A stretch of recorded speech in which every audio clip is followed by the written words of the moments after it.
We have a few rainbow lorikeets today, and a baby as well. Can you hear that strange noise? That's the baby making a noise. So they have a different sound to the adults, but his parents are showing him how to eat seed. It's spring now. Oh, there goes the plover. They're very pretty birds, the rainbow lorikeets, aren't they? Got a few more joining us. Very pretty birds. What are you two doing in your food bowl, hey? You're just walking around in there. You want some too? You'll have to get in there and ask.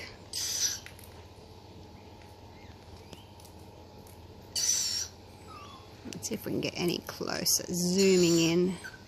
Hopefully it won't be too blurry.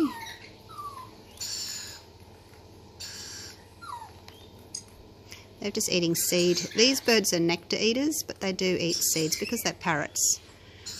They do eat seeds as well, and little insects, but only nectar from blossoms. Are you telling him off, are you? Say, don't you come closer to my family. The one on the right was sneaking over, and then this one said, don't you come any closer. It's my bowl. Alright, back to pouring. So he's chasing him away. Play nice, you two. No, he says shoo. Comes back to his family. They're funny creatures. Alright, I'll see you soon.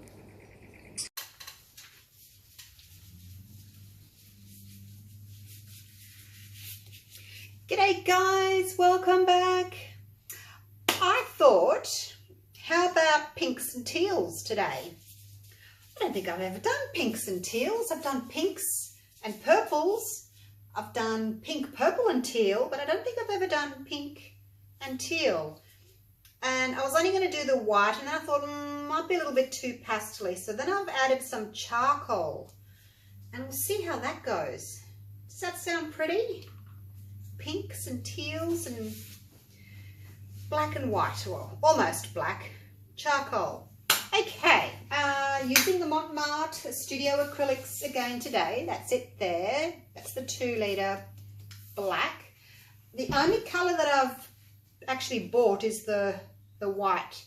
The other colours I've all mixed myself from their blues, their turquoises, their reds, and to make different shades. Because I don't have a huge range in Australia, so I've had to make my own. And I've mixed them with the 60% Elmer's glue oil and 40% water. If you don't have glue oil, that's okay. You can use school glue, Elmer's school glue. You can buy it from Spotlight if you're in Australia. And then mix that 1-to-1 with the Mont Marte. The black and the white, you do need to reduce your paint by 10 grams. Because it's a bit thick. And spot on treadmill silicone for cells. So let's do 3 in each except the black and the white, eh? I'm going to call it black because it looks like black, but it's charcoal. But it's just easy to say black and white. Now give that a good stir. The last time I poured, I did the autumn or fall colours, and I didn't stir it enough, and I had a couple of big blobs of silicone. So I'm going to stir it better this time.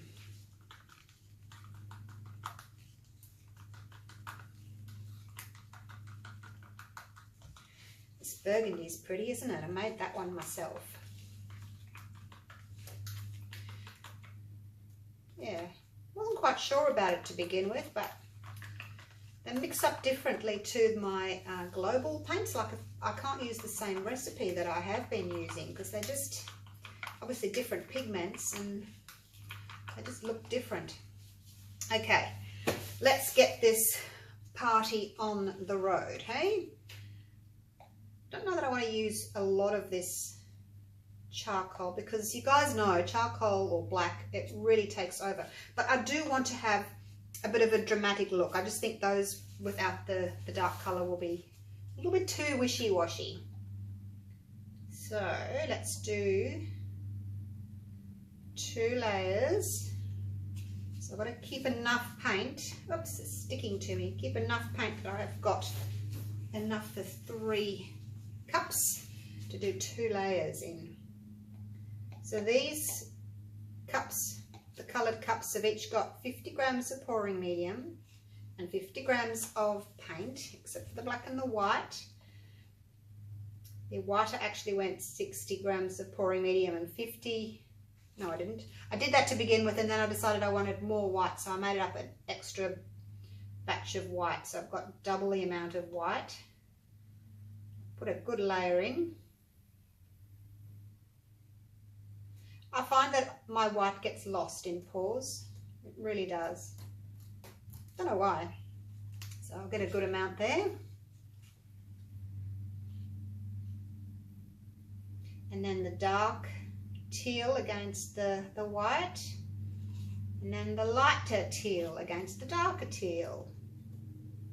And then back to the charcoal again.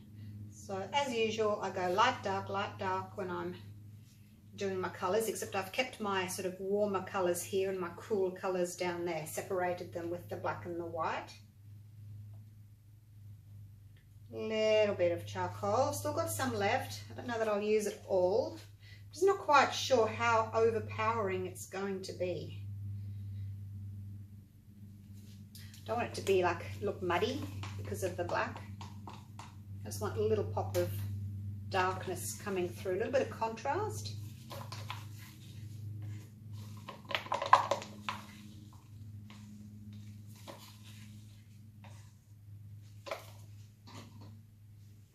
And the burgundy.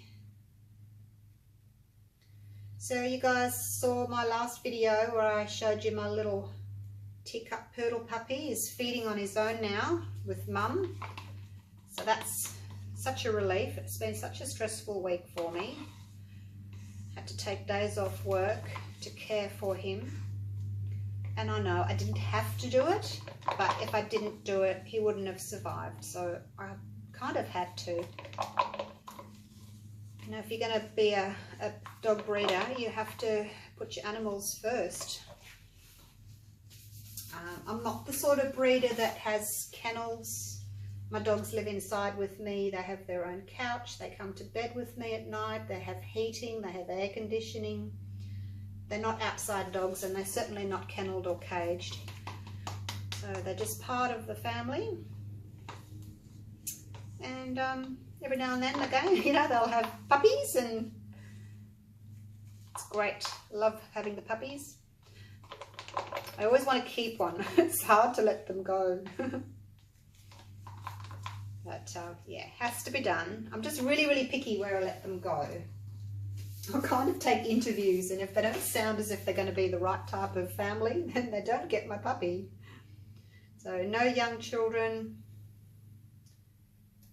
You know, no teenagers that are going to be like out all day working, and then they're out all night partying or at their friends, and then again they're out on the weekends. And I want my babies to go somewhere that, you know, maybe that's a retired couple and they're going to stay home with them, and or someone older that works from home and that sort of thing. So yeah, pretty picky about where my babies go.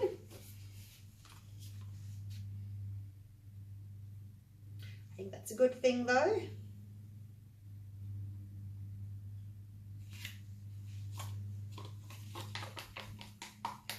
Alright, this colour feels a little bit thicker, doesn't it, to me?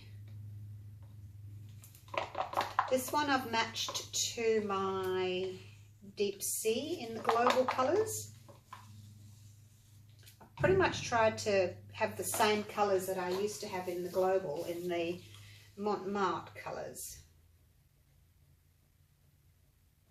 Now, do you think I need some more charcoal on the top? I think I'll put a little bit on the top, because when I flip the cup over, the colour that's touching the canvas kind of gets lost anyway, because it's hitting the canvas straight away. It's not really going to move.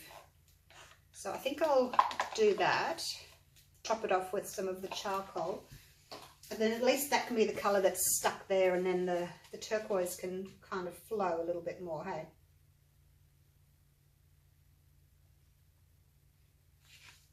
Oh, there you go, might as well use it up.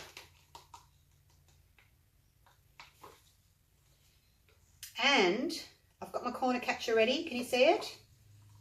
I'm going to do the same as I did last time, because I was really happy with that little pour that I did. I didn't have any stripies on the corners.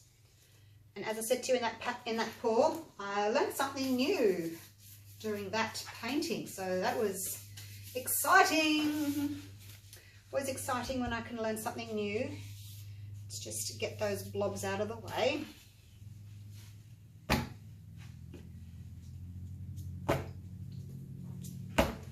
Okay, see how the first colour down kind of splurges a little bit, and you do lose it. So I'd rather it be the charcoal that gets lost. Now these I'm just going to do like a flip-flop pour. I don't want to do the flip and drag. I'm just going to do a flip and then kind of flop it around. So flip-flop. It just sounds cool. Flip-flop pour.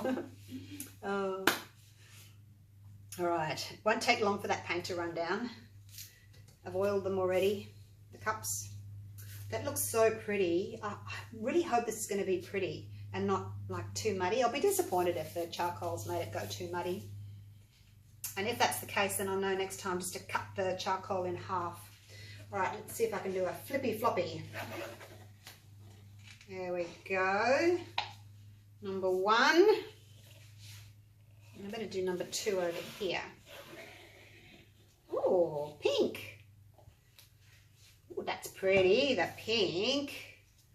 Hope I don't lose too much of that.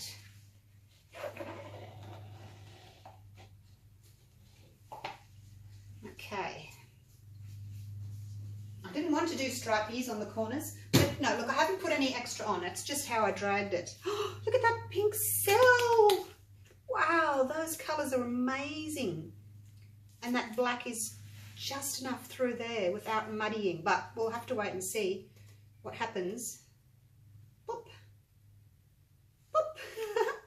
Oh, there's more. It's like popping bubble wrap. All right, no, that's enough. Get on with it, woman. Okay, now, let's just do the sides first. It's almost over that corner there anyway, isn't it? Let's go a bit to the side, and I'm going to pop that corner catcher on. Oh, these colours.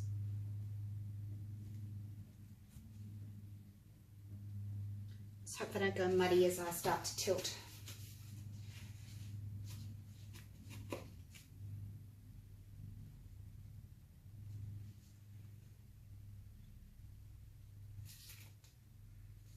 No stripies, yay!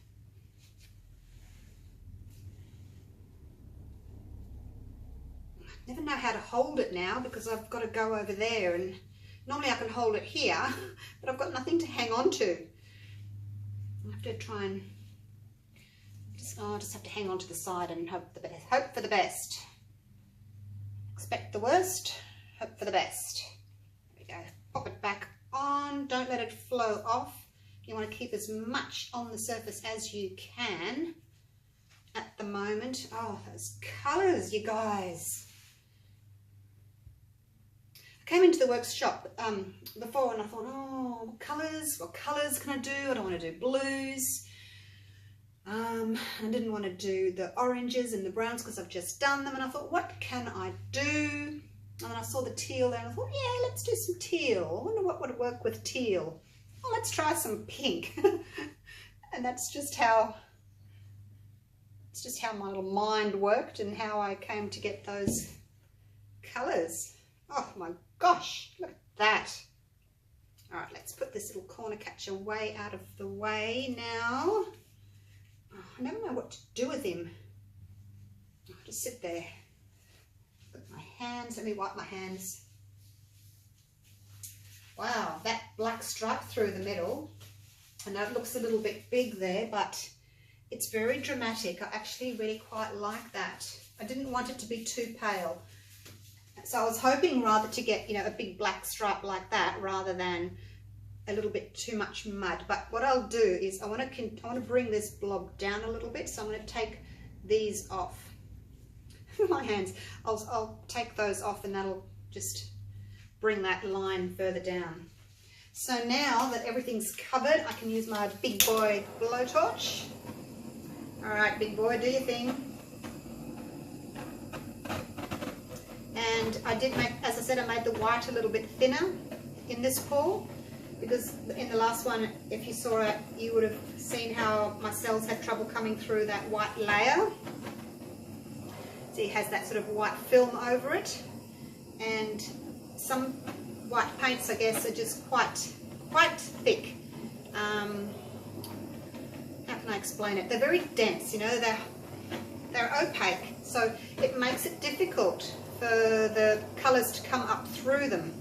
So even though the white paint seems thinner when I'm mixing it in the cup, it feels really quite thin. It's deceptive. It needs to go thinner. Oops, I got a bit close there, but look at the cells coming through. I'm trying to be liberal, not liberal, what's the word opposite to liberal? Restraining. I'm trying to be restraint with my torching. Alright, I think that'll do for now. I can come back and do a little bit more if I want to. So I got a bit close there, so I got that big colony. And if you look carefully, can you see the caterpillars in there? That's because I got too close. That's what happens when you get too close and you get that whack of heat. All the oil comes up at once and it makes the caterpillars. So try and torch a little bit higher up. Don't get so close. You're better off going around a few times. It's so pretty. I'll torch tilt a little bit, but I would like some more cells just through here. It's a little bit dark looking. I'm hoping that underneath here are a few little, actually I'll do it now. Hoping that there's some pink ones under there. Oh no, oh no, look at that. Okay, I should have just left it. I'll tip that off. So because I want to go down here and get those blobs off, before I go down there, I have to deal with this corner up here that I got too close to. So I need to bring the weight of the paint up here. I need to get some of that off, not all of it, just some of it. And now I can start my ziggy-zagging back and forth. I really love that corner there, so I don't want to lose that, but I do want to lose these blobby bits, just like that. There we go, I did it, I did it. It's so pretty. Okay, now what else do I need to do? I'd like to bring this black down a little bit and maybe put a bit of a curve in it. So let's see. Weight of the paint's here at the moment, so that's starting to turn there. So bring it back, take the weight of the paint there, and that is where I want. No, see, that's not going to work. That's going to, I might have to just lose a little bit off there. Not all of it though, because I don't want to lose that pink corner.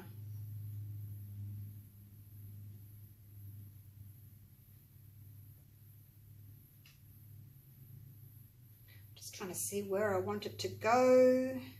Don't think it's going to move where I want it to go actually. I think it's just going to stay there. I probably put a little bit too much black in the bottom, you know, on the top of the cup. That's why I've got that big black line there.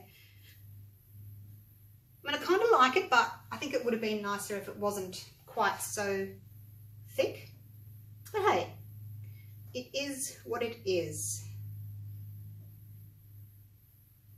The black being on top of the cup has given me the black line in between. So whatever colour goes on last is going to be the colour that kind of plops out first and gives you your divisions. So if you want to have a nice sort of black defining line through, which I think is really, really pretty. I'm glad it's black and not a different color because it looks really nice. I'm just wondering if I can, I just need to break it up a little bit. I think it's a bit much. I wonder if I can, what happens if I stick my finger in it and like bring it through here? Do you think that'll work? Or do you think that's gonna ruin it? I'm gonna try it. I'm gonna try it. What happens if I start kind of up here?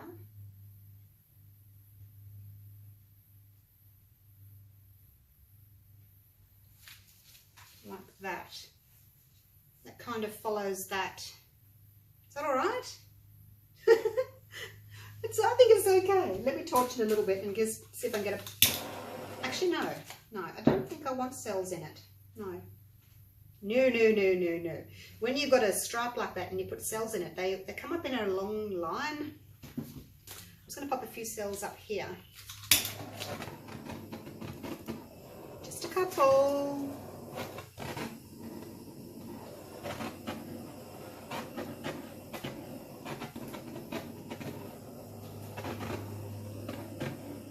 Just a few here and there. Okay.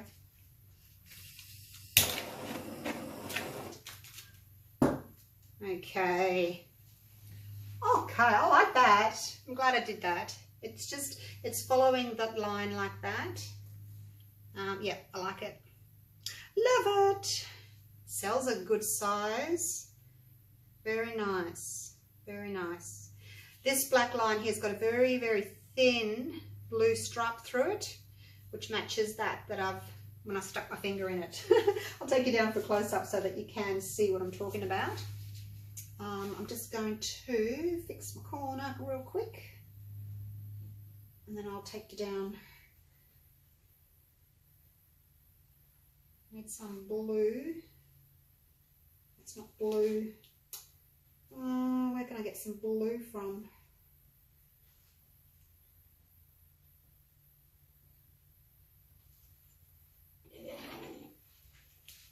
Okay, I think I've just about got this Mont Marte paint organised. Got the consistency right. It's taken me a little while of playing around with my mixes. I think I've just about got it. Made it the slightest little bit thinner today. And I'm really, really happy with that. Oh, wouldn't this look good on a big canvas, these colours? Hey, how good would that look? I'm loving these colours. I'm going to take these off because look at they are just disgusting. I pop them straight in the bin. Normally I get to reuse my gloves a few times, but not so much that one.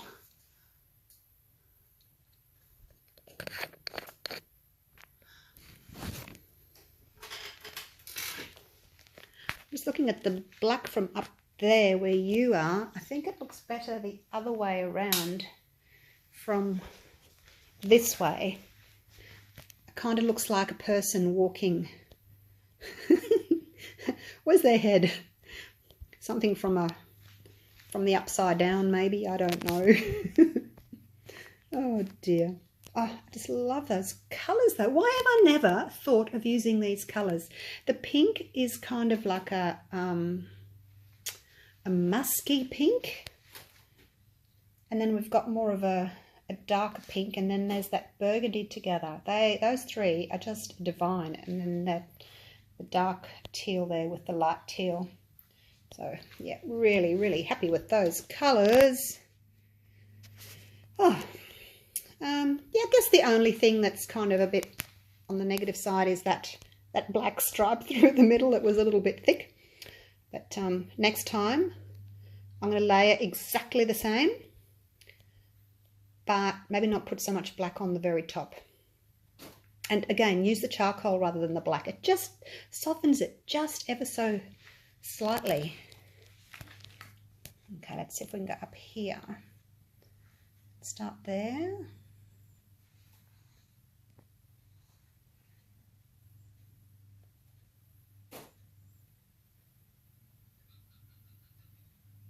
beautiful background, blended background. Now that's what I was going to show you. See how that black line there has got that very thin stripe of blue through it, and then where I stuck my finger in it, it's doing the same sort of thing, that very, very pale kind of a stripy look through it, which kind of mirrors what's going on over there. So yeah, happy with that. Okie dokes. We'll have to watch this space, I think. I'm loving these colours. I'm going to do these again on a big canvas. If you guys want to see any colours, particular colours, let me know. The pink just doesn't look very attractive through this. I don't know why. When I look at it through here, through my screen, it's not looking as pink. No, that's worse. Not looking as pink, but it is. It's really a pretty pink. All right, I'm going to leave it at that. And again, thank you all for watching, as usual. Hope you've learned something. Hope you've enjoyed the video. And I think I've got the consistency right. I've got my corner covering right. I think I've learnt a lot this week. So yeah, watch this space. I will certainly be back for the next one. Bye for now.